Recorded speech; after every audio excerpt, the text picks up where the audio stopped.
I'm currently in Bali, living the digital nomad dream.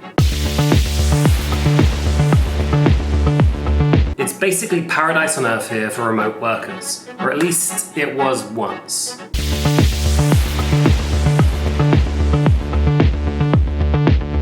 So that begs the question, where are the new digital nomad hotspots for 2024? In this video, I'm going to take you through a few options, and I'm not just going to be hating on Bali. I have spent the last year here and I did really enjoy it. I'm going to tell you why I think there might be some better options for next year as a digital nomad. And now I've traveled to a lot of these places, I've lived in a few of them, and so I'm going to tell you my experiences and my plans for next year as part of that as well. Let's jump into it. I'm also going to give you a little tour of Bali. Well, this is just my villa as we make this video. So number one, Mexico. I was lucky enough to spend around 6 months in Mexico at the tail end of COVID. So that was the beginning of 2021. And I really loved it there as a digital nomad. Now I based myself in Tulum and Playa del Carmen, but there are a lot more places than that you could go to as a nomad. And if you're on the US time zone, then that could be pretty ideal for you. I also went a year later to Puerto Vallarta and spent a month there. And I've got a lot of friends that base themselves from Oaxaca and Puerto Escondido. Now they're all beautiful places. The cost of living is fantastic, especially if you're on a US wage, for example, or a decent wage in comparison to the cost of living in Mexico. Rent is relatively cheap. You can get nice places for $500–600 a month, and obviously you can pay more as you want to go up. You can get places for $2,000, $3,000, whatever, depending on your level of luxury that you want. Now, of course, Mexican food is a massive plus. It's not just the Tex-Mex you might know from home. It's actual proper Mexican food, which is just that bit better.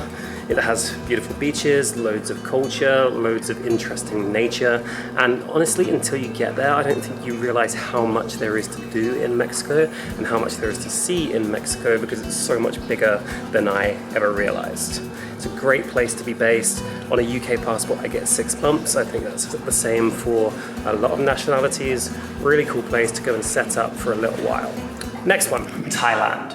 Now this is not a new revelation as a digital nomad place. It's been a digital nomad hotspot for a long time, but I do think recently it's had a big resurgence. Now I'm talking specifically about Chiang Mai and Phuket and the islands. I think those are the 3 places I'd choose to base myself for a digital nomad community. But of course there are still a lot of people living in Bangkok as well. But I think if you really wanted to go to somewhere that has great value, good cost of living, and a good digital nomad community, then I'd go for Chiang Mai.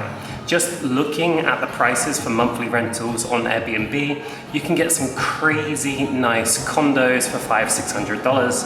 And of course, if you were trying to start something out or bootstrap something, you could then live off just a few dollars a day of gorgeous Thai food and decent nights out for not much more, while spending next to nothing relatively to other countries. And with Thailand, one of the bonuses is you can choose to either stay in the mountains or by the sea. You've got the islands, which are beautiful, and then you also have the north and the jungle, which is equally beautiful but in a different way. I've just come out to do this and I'm already sweating. It's very hot in Bali. That is one bonus in my eyes, which brings me to Bali and Indonesia. Now, firstly, I really want to emphasize that Bali has been one of my favorite places to live, and I've been here for the past year, and it's been pretty great for the most part. I think it's just got a few problems that have got worse over time. I think there's too much traffic here. I think the rent prices have gone up a lot in comparison to other places around the world, like Thailand, for example. It's much cheaper and much better value to get somewhere nice to stay than it is in Bali these days. Especially on the west coast, like places like Canggu, Paranan, the rent has skyrocketed. But if you're looking for a place to be based with a great community, great food, by the beach, obviously amazing surfing, loads to do, lots to see around the rest of Indonesia as well, then Bali is still always a great option. Now look, I've loved spending the last year here. It's been a brilliant place to set up. I do think, I'm going to say this with a pinch of salt, but I do think that it used to be better. I think the days of 4 and 5 years ago, pre-COVID, was the real purple patch for Canggu especially, and for Bali. It felt very, very good value to be here, and there was great community, there was lots of good food, there was lots of rice fields, things were a lot greener. A lot of that has gone away more recently, and that's why I'm now gravitating towards other places that I'm sharing in this video. That being said, Bali will always have a piece of my heart. Indonesia will always have a piece of my heart, and I'm sure I'll be back here in the future. I have no doubt about that. Some of my best friends are here, and I will definitely come back. It's still a great place, but I think there are some other places for next year that should have your attention. So that brings me to, so where else, if not for Bali? One place I'm looking at right now is Latin America, and specifically Argentina. I'm flying there in January, and I thought if I'm gonna go and be based there, I'd like to have a really good level of Spanish, or at least a basic level of Spanish before I arrive. That's why I'm now learning Spanish with Lingoda. Now, Lingoda is an e-learning platform that enables you to learn languages in live classes via Zoom. It has 24/7 class booking, which enables you to continue the course from anywhere in the world, any time zone, regardless of how spontaneous your plans are that day. Okay, I'm just about to join my first Lingoda lesson. It is the orientation lesson, where I'm basically going to get told how the course and how the lessons work and what to expect from the future. Now, I've got to be honest, I was a little bit nervous before this first Zoom meeting because I haven't spoken Spanish in a while, and they get you speaking Spanish right from the outset. Hola, ¿cómo te llamas? Alright, so I just finished the lesson. The thing I just learned from this, and Lingoda really emphasized this, is from the very first lesson you're speaking Spanish. So I had to try and just remember all the Spanish I know. It's not loads, but I had like a little bit of a start on it. But he still suggested me to start from the beginning because I know words, but I don't know a lot of how to put it together. So I'm going to be doing one lesson a day, 1 hour a day for the next month, and then see where I get with that. That's going to be in a future video. You'll be able to watch that and see my progress with Lingoda. If you want to sign up to Lingoda, then please go click the link in the description. And there is a special deal on right now for Black Friday. There's already huge discounts for Black Friday, but with my personal code, you'll also get an extra $25 off. So go have a look, all the details are there. I really enjoyed that first lesson, actually, and I'm looking forward to learning this and having a schedule and a routine to make myself learn Spanish over the next month and beyond. Back to the video. So I haven't actually visited Argentina yet, but I'm really, really looking forward to it. I've seen it pop up recently over the last few years as a great digital nomad hotspot. Obviously, there's great food. I'm thinking steak and wine, the two Argentinian favorites. I'm really looking forward to that. I'm looking forward to being based in Buenos Aires. This is where I've seen quite a few of my friends set up camp, and it just looks like a really cool place. I think there's a good community of people there. Of course, it will help if I speak Spanish. My Spanish es un poquito ahora, pero in the future, I want to have better Spanish, and I think that's one reason I'm looking forward to be based there as well. There might be a barrier for some, but hopefully with better Spanish, I'm going to really enjoy it there. And I don't know, follow along, subscribe, and then you can see what my experience is of Argentina in 2024. Maybe see you there. One thing to be aware of is how the currency has been so unstable recently over the last few years. So you do need to understand how to pay for things because there's different currencies. I think there's the blue dollar, there's the standard rate, and it's something I'm going to have to learn about, but it's worth doing your research to find out how exactly you pay for things there so you don't get ripped off. Check back for a future video. Next up is Georgia. The country, not the state. Maybe some people watching this didn't even realize it was a country. Well, it is. And it's one I've been lucky enough to go to for 3 days, and I absolutely loved it. I'm definitely going back next year. The plan is to be based there in the summer of 2024. I think I'm gonna get there in May and stay until around about August. Okay, there's a theme in this video. It is one of the most affordable countries if you're on a wage from another country. This is called geographic economic arbitrage. This is called economic arbitrage. For example, a bottle of wine there can be $1, a meal in a restaurant can be $1 to $2, and you can just look on Airbnb to see this, but you can get very nice apartments for $300 to $400 a month.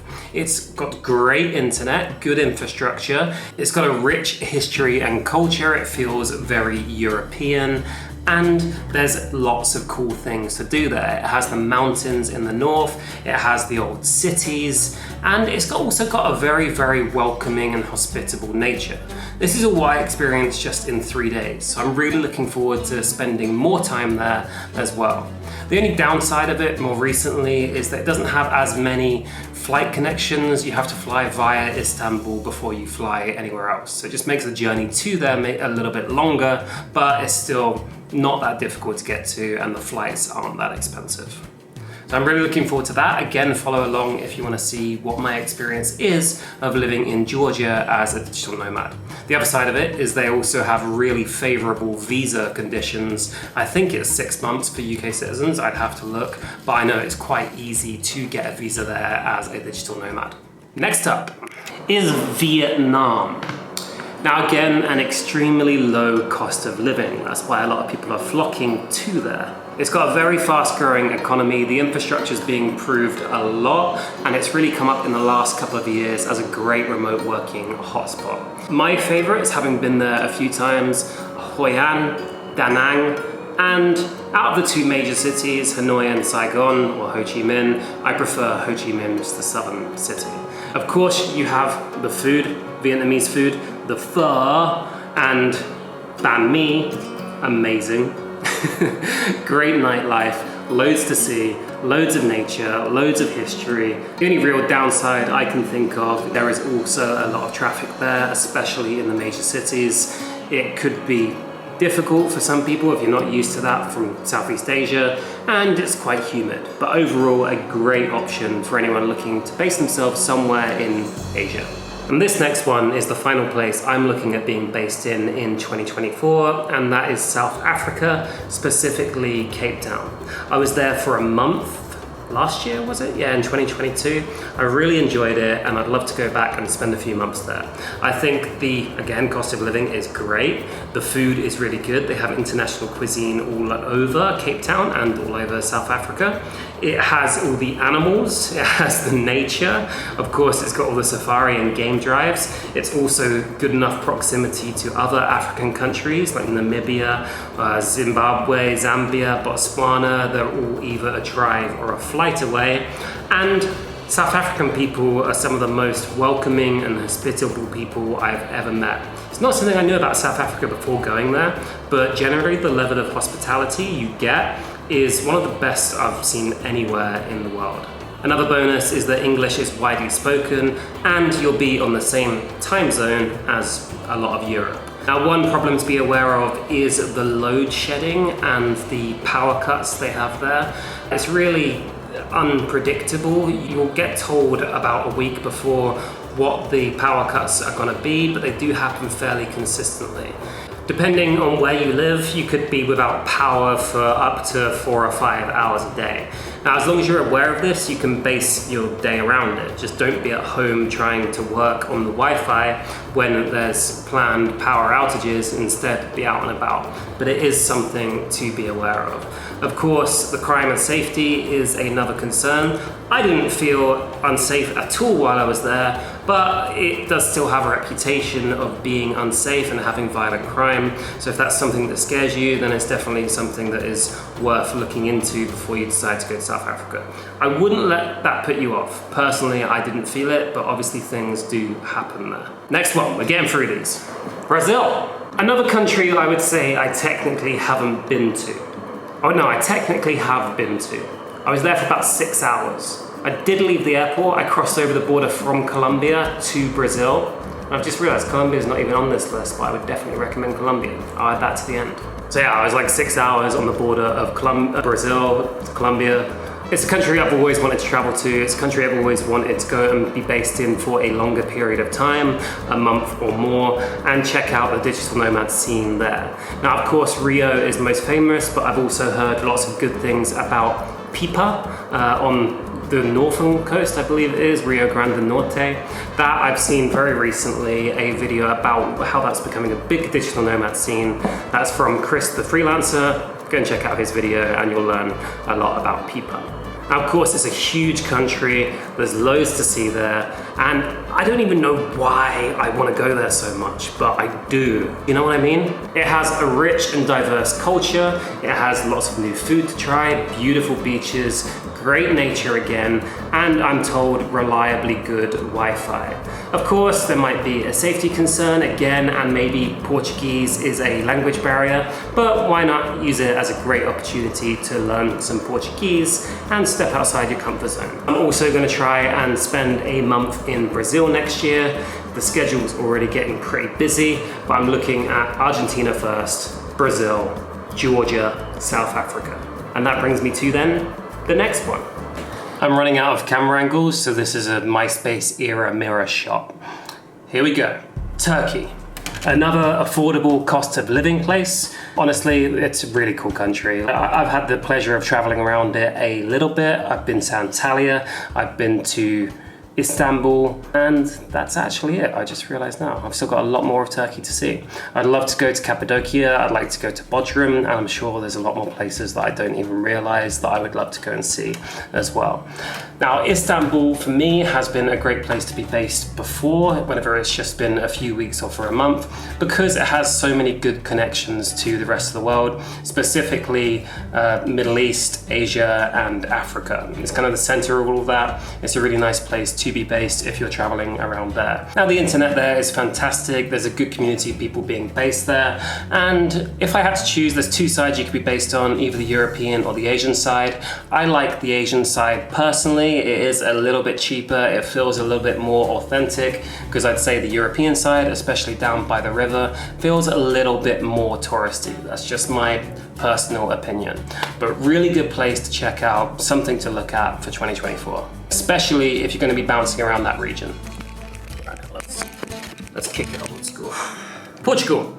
I was based in Portugal for a couple months, again during COVID. It was one of the only places that stayed open. It was kind of Portugal and Mexico, and I really fell in love with it.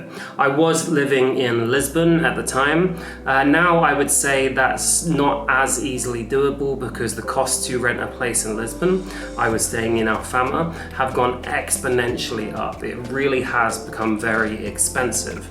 Now, there are still lots of other places in Portugal you can choose to stay, like Algarve or near Porto, or any of the lesser visited places around Portugal as well. But the center of Lisbon has become relatively expensive in terms of rent to a lot of Europe. There's a lot of startups based there. There's a lot of money there now, and it's not quite as sustainable as a remote worker, depending on what wage you're on, of course. The flip side of that is that it does have affordable living costs. Rent is quite high, but Portugal, for food, beer, nightlife, wine, whatever else you want, is cheaper than a lot of the rest of Western Europe. So it does balance out a little bit.